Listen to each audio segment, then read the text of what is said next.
It's an interesting concept because you have to think about this. Why is it that you can give someone a sugar pill, a saline injection, or perform some false surgery or treatment, and a certain percentage of those people will accept, believe, and surrender to the thought without any analysis that they're getting the real substance or real treatment. And they begin to program their autonomic nervous system to make their own pharmacy of chemicals that matches the exact same chemical or treatment that they think they're getting. Now, it says a few things. Number one, it's not the external substance that's doing the healing because it's inert. There's some type of innate capacity for the body to heal, and there's some correlation between the mind and the body. So that pill represents possibility for the person.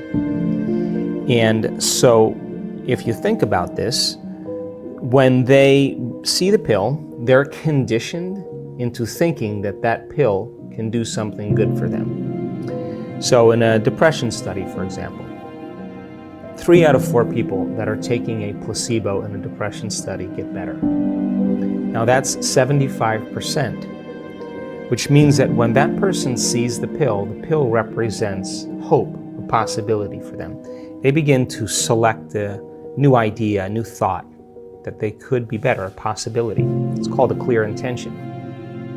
Some people will begin to become inspired, enthusiastic, excited, and when you combine that clear intention with an elevated emotion, you are changing a person's biology from living in the past to living in the future. And they begin to make their own pharmacy of antidepressants that begins to help them. Now, it's not a one-shot deal, because in those studies, for example, the person who's taking the placebo has to take that pill for 6 weeks or 8 weeks.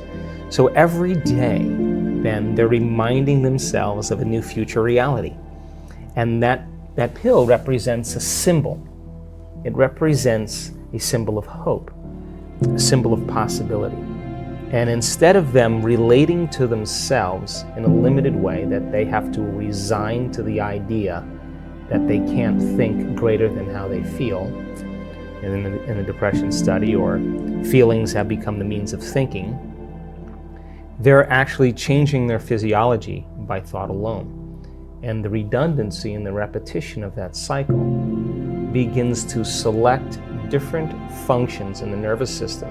And your nervous system is the best pharmacy or drug producer in the world. And begins to select new genes and instruct new genes to cause a person's biology to begin to change. And if you keep knocking on the genetic door, there's a good possibility that you can program a gene or upregulate a gene to do something well and downregulate a gene to turn off. And so my interest is in understanding how the placebo works.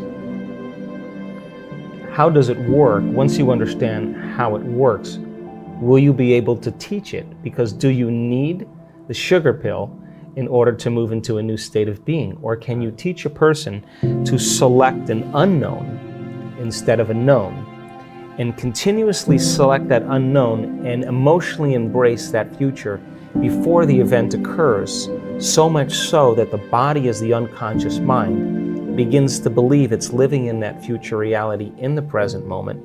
And if the person does that, just like taking the placebo for 6 weeks, alters their state of being every single day, is it possible that that unknown becomes a known, and they begin to change their physiology and biology just by thought alone?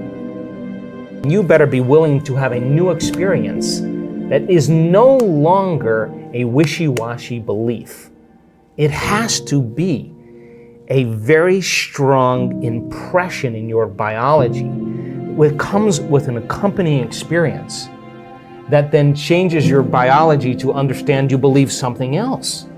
But that's not the end either, because then you have to question from that point, what is the next belief that helps you to understand the next thing? For example, the person in our work who, I'll use a simple example. has a very, very difficult marriage. And her marriage falls apart, her husband was abusive, and lived by the stress hormones for an extended period of time. Of course, all her energy is going for some threat in her external environment. She has no energy in her internal environment for growth and repair. No energy for long-term building projects. The body is in vigilance. It's always anxious. She's anticipating something bad happening all the time, and she's got food allergies to everything. She's allergic to her environment. She comes to the event, she does the work, it takes her 3 months, and all of a sudden, in one event, she has a breakthrough, and she's eating anything she wants. Now, she's changed her belief about her past because she's no longer saying, I am this way because of my relationship with my husband. See, because when you say, I am this way because I had an abusive father, I am this way because I had a difficult marriage, I am this way because I got fired from my job, what you're saying is, I haven't changed since that event emotionally. And so now you're viewing your future through the lens of the past. When you overcome that emotional state, a memory without the emotional charge is called wisdom. Now you're ready to create a new future, because if you're still attached to the emotion, you're still attached to the past, and you can't create a future. So all of a sudden now the person has a transformation. She has a shift. She knows that she's liberated from that anxiety. She feels it. And as a result of it, in a matter of moments, Ben, her biology reorganizes to a new mind. And now I'm watching her eat pizza, I'm watching her eat a hamburger, she's laughing, and it's sustained. But that's not the end. Because if she's healed herself, then the next question is, I understand the physics and biology of what I've done. Is it possible if I heal myself that I can heal another person? If people are really, really believing that their astrological sign determines their destiny, then they will look for, based on their perception, the correlations that are equal to their belief system. I don't particularly believe that because I'm born at a certain time under a certain house that has anything to do with me creating the life that I want to have, right? So many people will, though, and because they do, they'll select, like, oh, I saw 11:11 on the clock. Well, you've seen 2:36 on the clock and 4:18 on the clock, but you're looking for 11:11. Well, then that's your reality, because that's where your attention is, right? So I don't subscribe to that, but I respect that, because that person is going to keep that belief until it no longer serves them, and they're either going to evolve their belief or they're not. And if they don't, so be it. But if they do, they're going to realize sooner or later it's not working for them. I have certain beliefs right now that I honestly am questioning, that I still think are limited beliefs. But in order for me to change those beliefs, I'm going to have to come out of my resting state, have to step out into the unknown, and really check to see and execute in a very different way. I can tell you that there is a strong majority of people who are still taking the placebo, who are still making their changes. Because we know that, like in a Parkinson's study, you give Parkinson's patients a placebo, and more than 50% of them, their intention tremors go away. But if you take those people after they're making 200 times the amount of dopamine by getting a saline injection or an injection of distilled water, they're making their own dopamine. Parkinson's is a deficiency in dopamine. When they return back to their life, and they see their caregiver, and they play chess with their friends, and they see their wife, or sleep in the same bed, or whatever it is, their personal reality is creating their personality, reminding them who they are. Their disease comes back because they're back to the same identity. And that's how strong the environment is. So our students who continue to do the work are still sustaining and producing more changes. Wow. Now, that's the majority of our students, because our students are committed. But we do have students that don't make it. Why? Because we're doing something that is unknown. We're doing something. Not everybody is going to make that. Like, not everybody's going to finish the mile. Not everybody's going to make the journey to the top of the mountain. You know, it's a journey.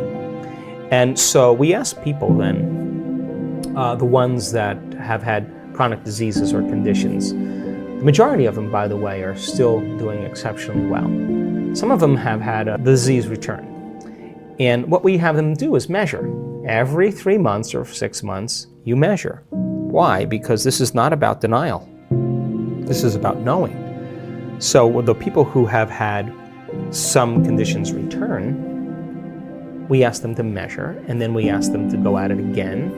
And if their values aren't changing, we ask them to intervene with other medical means or whatever they need to improve. So the ones that have had the healings, though, the majority of them are still doing exceptionally well.